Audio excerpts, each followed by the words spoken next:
ஏழை எளிய மக்களோட மேம்பட்ட வாழ்வுக்காக அரசாங்கத்துல இருந்து இந்த ஹவுசிங் போர்டு அப்படின்ற ஒரு விஷயம் கட்டி கொடுத்தாலே அதுல வந்து ஏகப்பட்ட நெளிவு சுழிகள், ஓட்டைகள், சேட்டைகள் சொல்லிட்டு ஏகப்பட்ட பஞ்சாயத்து இருக்கும் அப்படின்றது ஒரு பொதுவான கருத்து. மாவீரன் படத்தெல்லாம் காட்டியிருப்பாங்க எந்த லட்சணத்துல கட்டி கொடுத்துருக்காங்க அப்படின்னு சொல்லிட்டு. ஸோ தமிழ்நாட்டை பொறுத்தவரை அது குறிப்பா சென்னையில பாத்தீங்கன்னா அந்த குடிசை மாற்று வாரியம் மூலமா கட்டப்படக்கூடிய ஏகப்பட்ட ஹவுசிங் போர்டுல நிறைய பிரச்சனைகள் இருக்கின்ற பட்சத்துல இப்போ நம்ம சேனலுக்கு ஒரு கால் வந்திருக்கு. சார், இந்த மாதிரி கோட்டூர்புரம் அந்த கூவ நதிக்கு பக்கத்துல இருக்கக்கூடிய ஹவுசிங் போர்டு புதுசா கட்டி கொடுத்துருக்காங்க, அங்க ஏகப்பட்ட பிரச்சனைகள் இருக்குது, எங்களுக்கு சொன்ன அளவை விட கம்மியா தான் கட்டி கொடுத்துருக்காங்க, அது மட்டும் இல்லாம ஃபேன் போடல, டைல்ஸ் போடல, ஏகப்பட்ட பிரச்சனைகள் இருக்கு, ஏகப்பட்ட ஊழல் நடந்திருக்கு, இதை கொஞ்சம் வாங்க வந்து நீங்க தட்டி கேளுங்க, நியூஸ் மாதிரி போடுங்க சார், எங்களுக்கு எதனா ஒரு விடிகாலம் பிறக்காதா அப்படி சொல்லிட்டு இங்க இருக்கிற மக்கள் நிறைய பேர் நம்ம சேனலுக்கு கால் பண்ணியிருந்தாங்க. ஸோ அவங்க அழைப்பை ஏற்று நம்ம இங்க வந்திருக்கோம். ஸோ இப்போ நம்ம கோட்டூர்புரத்துல இருக்கக்கூடிய இந்த ஹவுசிங் போர்டு தான் வந்திருக்கோம்.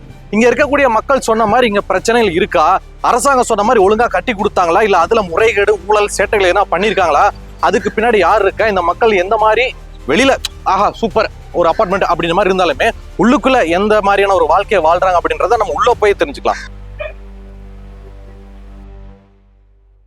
இப்ப என்ன பிரச்சனை இங்க போய்கிட்டு இருக்கு அப்படின்னா, நீங்க பாக்குற கோட்டூர்புரம் கூவ நதிக்கு பக்கத்துல இருக்கிற இந்த ஹவுசிங் போர்டை பொறுத்த வரைக்கும் 1500க்கும் மேற்பட்ட குடும்பங்கள் இங்க வசிக்கிறாங்க. இவங்க இங்க கிட்டத்தட்ட 70 வருஷமா இருக்கிறாங்க.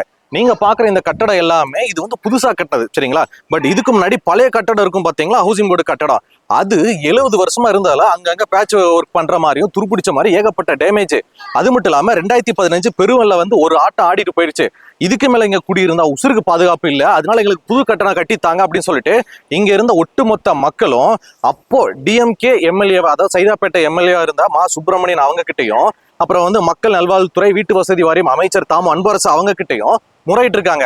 அவங்க இங்க வந்து பார்த்து இன்ஸ்பெக்ஷன் பண்ணி ஓகே மக்கள் எல்லாம் வாழ முடியல, புது ஹவுசிங் போர்டு கட்டி கொடுக்கலாம் அப்படின்னு சொல்லிட்டு அவங்க ஒரு திட்டத்தை கொண்டு வராங்க. ஸோ இங்க இருக்கிற மக்களுக்கு இதை எல்லாத்தையும் இடிச்சிட்டு புதுசா கட்டி கொடுக்கலாம் அப்படின்ற பேர்ல ஒவ்வொரு வீட்டுக்கும் 420 ஸ்கொயர் ஃபீட்ல நாங்க கட்டி தரோமா, சரிங்களா அப்படின்னு சொல்லிட்டு மக்கள் கிட்ட கருத்து எல்லாமே கேட்டு 2021ல இந்த மொத்த பழைய கட்டடத்தை டெமாலிஷ் பண்ண ஆரம்பிச்சிட்டாங்க. ஸோ இங்க இருந்த ஜனங்களும் ஐயா சூப்பர், நம்மளுடைய பழைய வீட்டெல்லாம் இடிச்சிட்டு நமக்கு நல்லபடியா ஒரு நம்ம வாழ்றதுக்கு புது வீடு கட்டி கொடுத்துருக்காங்க, வாங்க எல்லாம் போலான்னு சொல்லிட்டு சட்டி பண்ணெல்லாம் தூக்கிட்டு மக்கள் வந்து அவங்களுக்கு அலாட் பண்ண வீட்டுக்குள்ள போறாங்க. போய் பார்த்ததுக்கு அப்புறம் தான் தெரியுது 420 ஸ்கொயர் ஃபீட் இருக்க வேண்டிய இடத்துல வெறும் 280 ஸ்கொயர் ஃபீட்ல தான் கட்டி கொடுத்துருக்காங்க. ஏன்னா ஒரு 420 ஸ்கொயர் ஃபீட் அப்படின்றது ஒரு 1 BHK பெட்ரூம், ஹாலு, கிச்சன் எல்லாமே கொஞ்சம் நல்லபடியாவே வரும். ஆனா இங்க வெறும் 280 ஸ்கொயர் ஃபீட் தான் இருக்கு. மிச்சம் அந்த 100 சில்லற ஸ்கொயர் ஃபீட்டை வந்து முழுங்கிட்டாங்க, ஆட்டையை போட்டாங்கன்னு எப்படி வேணாலும் நம்ம சொல்லிக்கலாம்.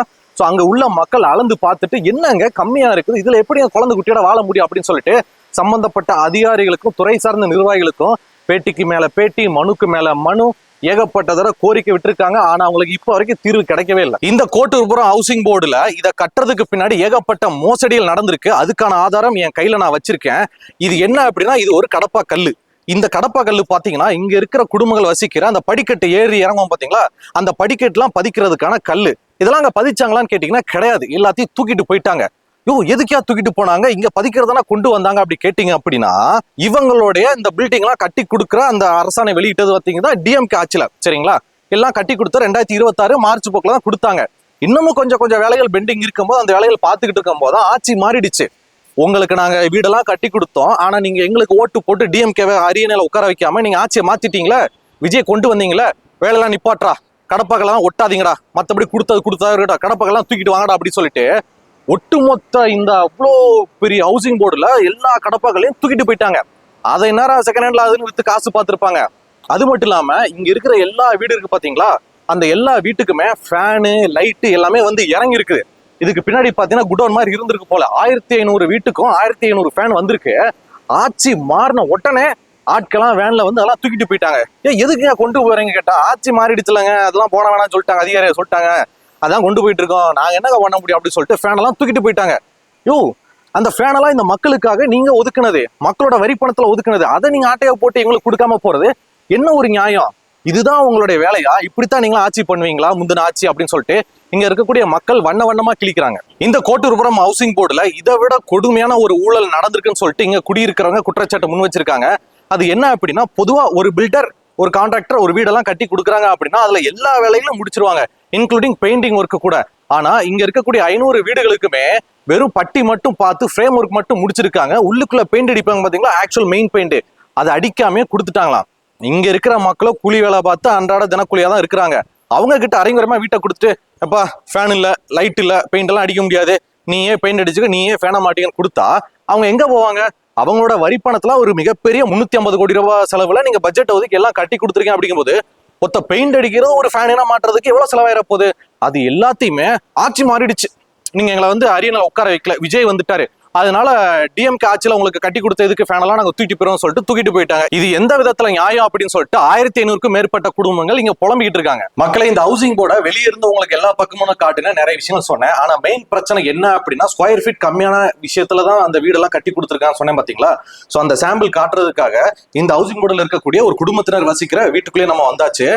நீங்க பாத்தீங்கன்னா இங்கதான் நீங்க பாத்தீங்கன்னா இங்கதான் ஒரு குடும்பம் வசிச்சுட்டு வர்றாங்க. அவங்களுடைய அனுமதியோட தான் நம்ம உள்ள வந்திருக்கோம். சோ கவர்மெண்ட் நாம்ஸ் படி இங்க இருக்கக்கூடிய மக்களுக்கு உங்களுக்கு வந்து 420 ஸ்கொயர் ஃபீட்ல நாங்க வீடு கட்டி கொடுக்குறோம், உங்களுக்கு அதுலயே வந்து கிச்சனு, பால்கனி, அப்புறம் குட்டி குட்டி பெட்ரூம் இதெல்லாம் வந்துரும் அப்படின்னு மாதிரி சொன்னாங்க. ஆனா இது 420 கேட்டீங்கன்னா கிடையாது அப்படின்ற மாதிரி சொல்றாங்க. ஒட்டு மொத்தமா இந்த இடம் பாத்தீங்கன்னா வெறும் 280 ஸ்கொயர் ஃபீட் தான். அந்த 280 ஸ்கொயர் ஃபீட்லயே உங்களுக்கு இதை ஹால் மாதிரி பிரிச்சிருக்காங்க, இதை கிச்சன் மாதிரி பிரிச்சிருக்காங்க, இது பெட்ரூம், இந்த பக்கம் குட்டி குட்டி பாத்ரூம் மாதிரி கட்டி கொடுத்துருக்காங்க. ஸோ அந்த ஸ்ட்ரக்சர் எப்படி இருக்குன்னா ஏதோ இல்ல கொடுத்த வரைக்கும் வச்சுக்கோங்க அப்படின்ற மாதிரி முறையில தான் இருக்குது. ஸோ இந்த ஹாலில் வந்து பாத்தீங்கன்னா அட் அ டைம்ல ஒரு 2 சொந்தக்காரங்க வர்றாங்க அப்படின்னா ஒரு சேரை போட்டு உட்காந்து பேசக்கூட முடியாது, அந்த அளவுக்கு சுருக்கமா தான் இருக்குது. அண்ட் கிச்சன் இங்க பாருங்களேன், இவ்வளவுதான் கிச்சன் இடமே. ஸோ இவங்க துணி காய போடுறது கூட இவங்களுக்கு இடம் இல்லாம வேற வழி இல்லாம வீட்டுக்குள்ள இந்த கயிறு கட்டி வீட்டுக்குள்ள துணி காய போட்டுட்டு இருக்காங்க. கிச்சன் உங்களுக்கு வந்து ஒரு 3 அடிக்குள்ளேயே முடிஞ்சிருது, இந்த இடத்தை அப்படியே சுருக்கிட்டாங்க. அண்ட் இதை விட ரொம்ப மோசமான விஷயம் என்ன அப்படின்னா பாத்ரூம் தான். இங்க வாங்களேன், ஆக்சுவலா பாத்ரூம் ஏரியாவை 2ஆ பிரிச்சிருக்காங்க. ஒன்னு டாய்லெட் போறதுக்கு, இன்னொன்னு குளிக்கிறதுக்கு. அந்த மாதிரி இங்க கொஞ்சம் பாருங்களேன், டாய்லெட் போற ஏரியாவை பாருங்க, இவ்வளவுதான், ஒரே ஒரு ஆள் மட்டும் தான் நிக்க முடியும். இப்ப நான் டாய்லெட் போனோம் அப்படின்னா இந்த கதவை ஃபுல்லா திறந்து காலை இப்படி அப்படி கஷ்டப்பட்டு இப்படி நின்னுக்கிட்டு அதுக்கப்புறம் தான் இப்படி நம்ம பூட்டணும். ஸோ அப்படியே வந்து கேஷுவலா பூட்ட முடியாது. பாருங்க எனக்கு கால் இடிக்குது பாருங்க. ஸோ இப்படி நான் உட்காந்தேன் அப்படின்னா தொடையில எனக்கு இங்க இடிக்குது. அப்போ நான் கழுவாமையே இப்படி எந்திரிச்சு இப்படி காலை எடுத்து வச்சு அதுக்கப்புறம் தான் எல்லா விஷயங்களும் பண்ண முடியும். அந்த அளவுக்கு ஒரு டாய்லெட்டை இந்த இதுக்குள்ளேயே அடைச்சிட்டாங்க. அப்புறமா பாத்ரூம் இவ்வளவுதான், ஒரு ஆள் அந்த மூலையில போயிட்டு அப்படியே குளிச்சுக்கணும், இங்க இருந்து தண்ணி எல்லாம் வெளியில தெரிக்கும், அந்த மாதிரிதான் இருக்குது. ஸோ மனுஷன் காலங்காலத்துல நிம்மதியா இருக்கிற இடமே டாய்லெட் போறது குளிக்கிறதா. அதுவே இம்பிட்டுக்கானே கட்டி கொடுத்து அதுலயே உங்களுக்கு வந்து டென்ஷனை ஏத்துறாங்க. கதை திறக்கும்போது தொடையிலே இடிக்குது அப்படின்னா மனுஷன் காலங்காலத்துல எப்படி அங்க போக முடியும்? அந்த மாதிரி நிலைமையில தான் இருக்குது. And bedroom also. Bala bro, நீங்க சொல்ற மாதிரி அந்த அளவுக்கு சுருக்கமெல்லாம் ஒண்ணு இல்லையே, ஏதோ நல்லா விசாலமா தான் இருக்கிற மாதிரி எங்களுக்கு தெரியுது அப்படின்னு சொல்லிட்டு நீங்க சொல்லலாம். உங்களுக்கு கேமரா ஆங்கிள் இருந்து பார்க்க வேணா அப்படி தெரியலாம். ஆனா நேர்ல வந்து பார்த்தாதான் இந்த குடும்பம் வந்து, அதாவது ஒரு கணவன் மனைவி அவங்களோட 2 பிள்ளைகளை வச்சுக்கிட்டு இந்த இடத்துல அவங்களோட பொருளை சுருக்கி ஓரமா அடிக்கி வச்சு குடோன் மாதிரி இதை பயன்படுத்தி எந்த அளவுக்கு கன்ஜஸ்டடா குறுகிய இடத்துல வாழ்ந்துகிட்டு இருக்காங்க அப்படின்றது இங்க நேர்ல வந்து பார்த்தாதான் நமக்கே தெரியும். இந்த ஹவுசிங் போர்டுல இருக்கக்கூடிய மூர்த்தி அவர்கள் நம்ம கூட இருக்கிறாங்க. சோ இவங்களுக்கு தான் இந்த வீடு வந்து ஒரு 3 மாசத்துக்கு முன்னாடி கொடுத்துருக்காங்க. ஆனா இந்த வீடு போதுமான அளவுக்கு இருக்கா அப்படின்னு சொல்லிட்டு குடியிருக்கிறவங்க கேட்கலாம்.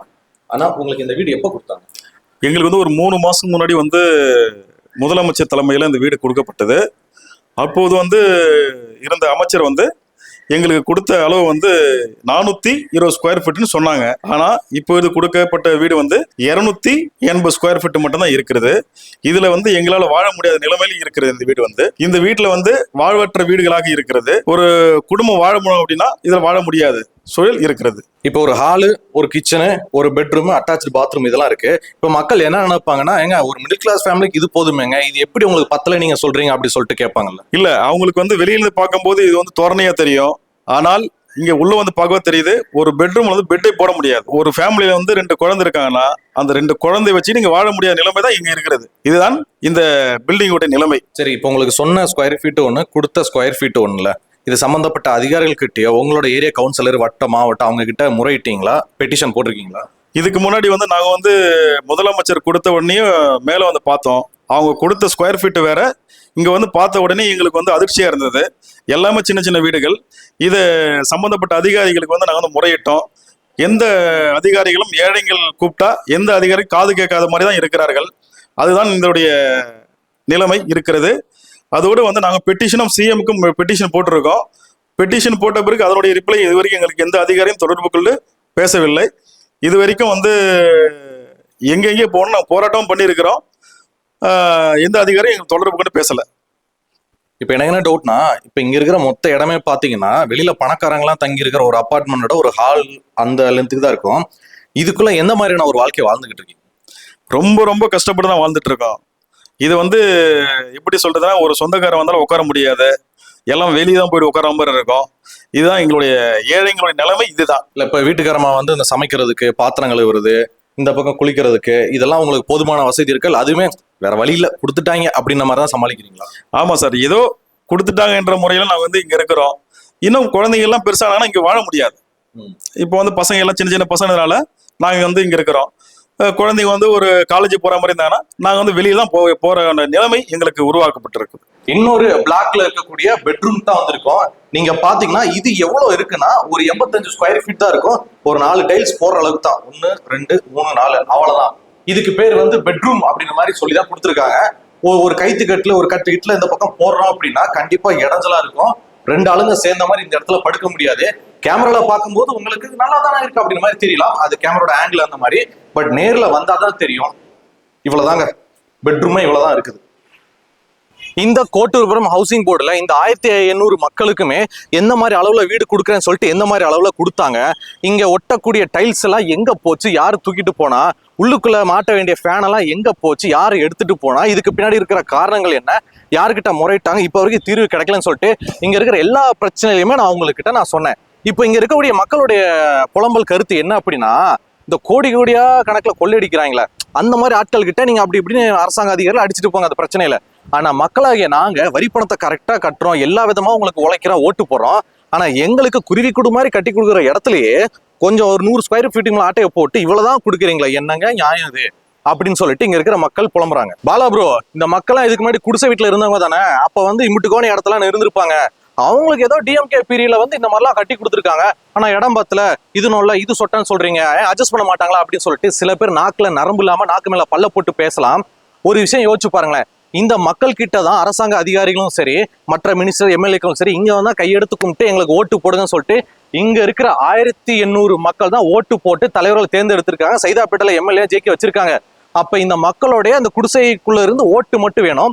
அப்ப இந்த மக்களுக்கு சொன்ன ஒரு உத்தரவை வந்து ஒரு 420 கட்டி கொடுக்குறோம் அப்படின்னா அதுல 250 தான் கட்டி கொடுக்குறாங்க. அப்படிங்கும்போது இவங்களுடைய பணம் தானே, அதை இவங்களுக்கு தானே திரும்ப கொடுக்கணும், அதானே நியாயம். அதை விட்டு போட்டு இவங்க குடிசையில இருந்தவங்க தானே ஏன் அட்ஜஸ்ட் பண்ண மாட்டாங்களா அப்படி சொல்லிட்டு நம்ம யாரும் கேள்வி கேட்க முடியாது. ஏன்னா இது வந்து இவங்களோட உரிமை.